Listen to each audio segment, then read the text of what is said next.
उदासीन बनी हुई है, ये जनता भी समझ रही है, सारा खेल राजनीति का। नमस्कार, मैं कुमार राव, आप देख रहे हैं स्टार मिथिला।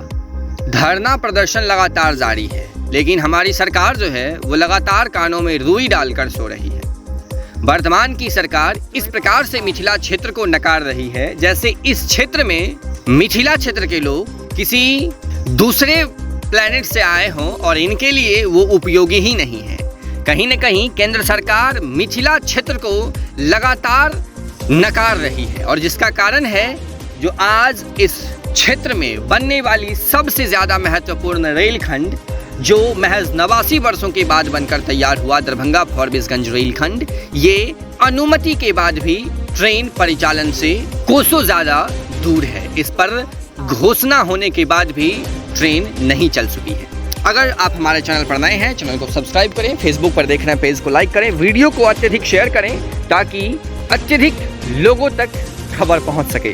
चार ट्रेन होने के बाद भी आज फॉरबिसगंज से इस रूट पर एक भी ट्रेनें नहीं चल रही है, जो कहीं न कहीं साबित कर रही है जो ये रूट राजनीति से ग्रसित हो गई है।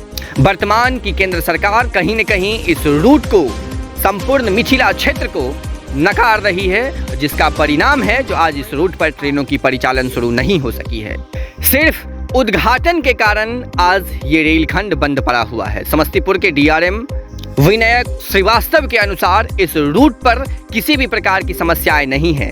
इसी रेलखंड पर अविलंब ट्रेन की परिचालन हो। लगातार इस क्षेत्र के लोगों के द्वारा विभिन्न तरीकों से अपनी सरकार से ट्रेन चलाने की मांग की जा रही है, जिसमें सबसे पहले इस क्षेत्र के लोगों के द्वारा ट्विटर ट्रेंड का आयोजन किया गया था, जिसमें एक अपार सफलता मिलने के बाद उम्मीदें जगी जो कहीं न कहीं इस रूट पर अब ट्रेन का परिचालन शुरू हो जाए। कहीं न कहीं रेल विभाग भी आनन फानन में उस वक्त कई सारी स्टेशनों पर स्टाफों की पोस्टिंग कर ट्रेन चलाने की तैयारी शुरू कर दी थी। फिर अचानक क्या हो गया जिसके कारण उन स्टाफ को वापस बुला लिया गया और ये रूट फिर कहीं न कहीं गुम हो गई।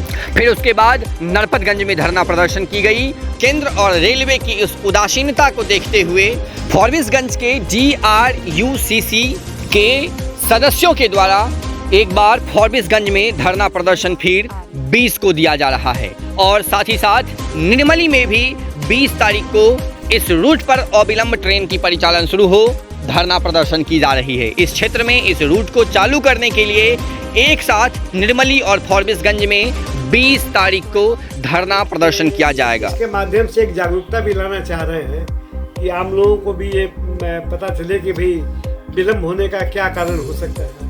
और वैसे देखिए, इस मामले में कोई भी कुछ बोलने के लिए तैयार नहीं है, चाहे वो रेलवे के पदाधिकारी हो, रेलवे बोर्ड के अफसर हो या रेल मंत्रालय से संबंधित लोग हो, कि ये ट्रेन कब चलेगी। और एक तरफ जहां लोकल यात्रियों को चलने की सुविधा की सवाल है, वहां पे केंद्र सरकार पिछले 1.5 दशक से उदासीन बनी हुई है।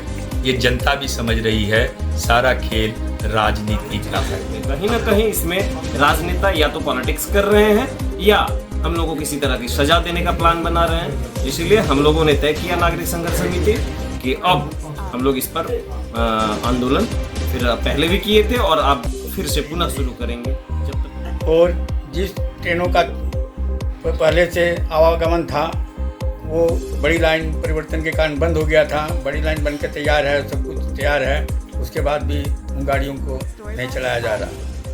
लोग अपने को उपेक्षित महसूस करते हैं। सरकार को इस पर ध्यान देना चाहिए। देश में अलगाववाद को बढ़ावा नहीं देना चाहिए। केंद्र की सरकार जहाँ पूर्वोत्तर राज्य में इस जंग को झेल रही है, यहाँ भी हो सकता है उनको झेलना। इस लाइन में योमो निश्चित रूप से गाड़ी को चलाना चाहते थे, जिसके लिए उन लोगों ने सीताधार लाइन को भी बनवाया। लेकिन कुछ लोग इसके पीछे पड़े हैं कि ये ट्रेन जितनी लेट होगी दूसरी साइड को पैसा भी लेने, इन लोगों का पैसा लेने का ये है कि ये लाइन अगर बन जाएगी तो इनको पैसा दूसरे काम में नहीं मिलेगा। तो 15 वर्षों से सहरसा फॉरबिसगंज और 89 वर्षों से हॉर्सन दरभंगा रेल सारी प्रक्रिया जनवरी में पूरी हो गई है। रेल ट्रेनों का अनाउंसमेंट हो गया है, फिर भी ट्रेनें नहीं चल रही है। उसके उसके लिए हम लोग